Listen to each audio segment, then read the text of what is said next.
December 15th, 1984, 6:30 a.m., Grafton, Wisconsin. The first snow of the season lies heavy across Ozark County. A farmer heading out to start his truck notices something unusual in the driveway of a Maple Road home. At first, he thinks it's a pile of discarded clothing, dusted white by snowflakes. But as he walks closer, his breath catches.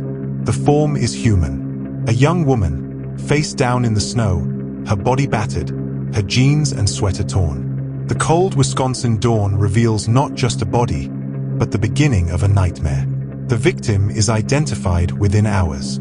Traci Lynn Hammerberg, 18 years old. A high school senior from Saukville, Wisconsin. Her friends describe her as energetic, spontaneous, and full of life. She had dreams of working in cosmetology, of leaving behind her small hometown to chase something bigger. But on this frigid December morning, those dreams are gone. The timeline leading to her death unfolds with chilling precision. On December 14th, 1984, 9:30 p.m., Traci had been babysitting for a local family. After her shift, she stopped by a friend's house in Saukville, then began walking toward a nearby grocery store. Witnesses later recalled seeing her laughing, chatting with friends outside the store just before midnight. At 12:30 a.m., she left on foot, intending to walk to a party a few blocks away. She never made it. By 1:45 a.m., neighbors along Maple Road heard the sound of a car door slamming, followed by footsteps crunching in the snow. Minutes later, silence. When the farmer discovered her body hours later, investigators were called in immediately. The crime scene was brutal. Traci had been sexually assaulted, strangled, and beaten in the head with a blunt object. Her body bore defensive wounds, proof she had fought back with everything she had. A toy bracelet she often wore was broken. Blooded footprints stretched across the driveway, but in the snow, they were soon lost to wind and weather. Investigators descended on the small Wisconsin town. Detectives canvassed the area, knocking on doors, questioning anyone who might have seen her that night. At 3 p.m., December 15th, 1984, Traci's parents were called to the sheriff's office. Her mother remembers the officer's words, "We're sorry. We found Traci this morning. She didn't make it." A scream echoed down the hallway, her grief shattering the silence of the precinct. From the very beginning, suspicion spread wide. Traci's boyfriend was questioned, then cleared. Friends who saw her at the grocery store were grilled about what they knew. Strangers driving through Grafton that night were stopped and interrogated. The community was tense, whispers of a killer roaming the snowy streets. December 20th, 1984, 10 a.m. Ozark County Sheriff's deputies received preliminary lab reports. Semen samples had been collected, but in 1984, DNA testing was still science fiction. Blood typing was all they had, and it offered little beyond narrowing suspects by blood group. "We have evidence," one detective said, "but no way to use it." Over the next year, police interviewed hundreds of people. Local men were asked for blood and saliva samples. Rumors swirled about hitchhikers, jealous ex-boyfriends, drifters passing through Wisconsin. Each lead ended the same way: dead ends, dashed hopes. By 1986, the Hammerberg case was growing colder. The file thickened, page after page of interviews, photos, crime scene sketches, but no suspect. For Traci's family, the grief hardened into a permanent wound. Every Christmas became a reminder. Every snowy December morning felt like a grave marker. 1990, 12:15 p.m., Ozark County Courthouse. A new generation of investigators revisited the case. By now, DNA technology was emerging. Evidence from Traci's assault was retested, and for the first time, a full male DNA profile was developed. It was a breakthrough. Detectives were elated. They compared the profile against known offenders. Nothing. Wisconsin's database was still limited, and the FBI's CODIS system was young, still filling with entries.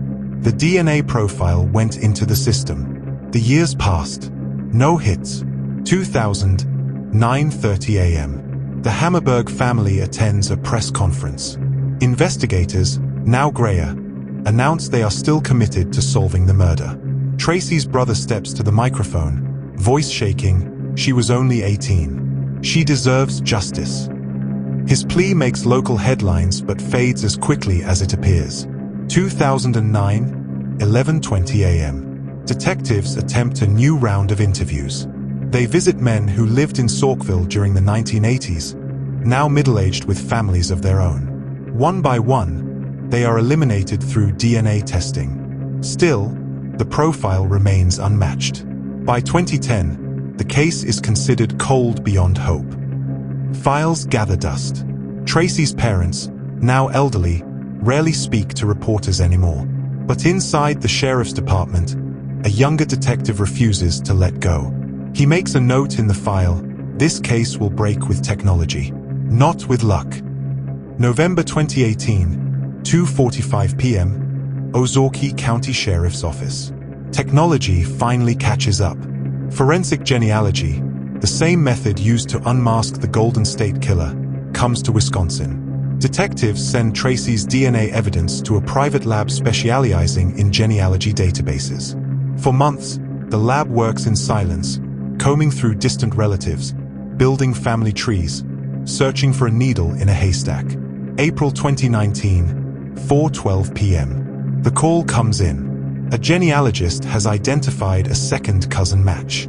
From there, the family tree begins to take shape. Detectives trace the branches, working backward through records, obituaries, marriage licenses. The tree narrows. All roads point to one man. His name, Philip Cross. But here's the cruel twist. Cross had died in 2012, the result of a drug overdose. He had lived most of his life in Wisconsin, moving quietly between jobs, leaving little trace. At the time of Traci's murder, he was 24 years old, living just miles away. Detectives obtain a stored DNA sample from his autopsy. They compare it to the DNA collected from Traci's body. The match is perfect. But for Traci's family, justice is bittersweet. The killer is identified, but never tried. A man long dead escapes the courtroom forever. June 2019, 10:30 a.m., Ozaukee County Press Conference. Sheriff Jim Johnson stands before the cameras. Behind him, a poster of Traci's high school photo. Smiling, young, frozen in time. After 35 years, he says, "We can finally say who took her life. It was Philip Cross. He acted alone. This case is closed." The Hammerberg family sits in the front row, silent. Reporters pepper the sheriff with questions about Cross, about why it took so long. The sheriff admits, "We had his name in 1984. He was interviewed, cleared. We had no idea." As the press conference ends, Traci's mother whispers through tears, "At least now we know. At least now she can rest." But for the people of Wisconsin, the story doesn't end here. Questions linger.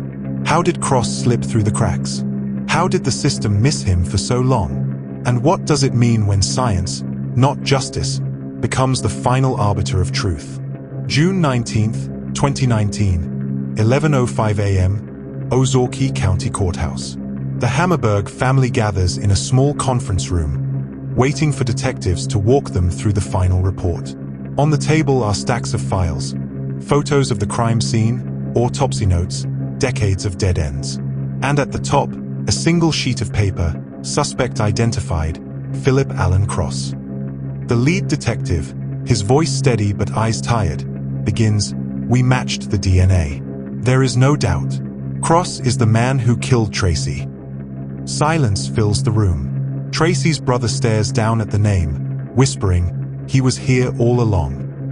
Her mother grips her husband's hand, tears streaming, not of relief but of exhaustion.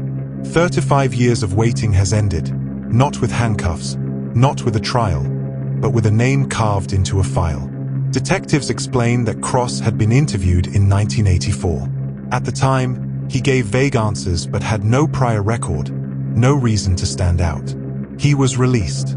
They searched his background again: construction jobs, substance abuse struggles, arrests for minor offenses. Nothing ever tied him to the crime until DNA technology caught up. August 12, 2019, 9 a.m., Wisconsin State Crime Lab. Forensic experts testified to reporters about how the case was cracked. They explained the process, taking the unknown DNA sample from Traci's body, uploading it into genealogy databases, building family trees through distant relatives. It was meticulous work, requiring thousands of records to be cross-checked.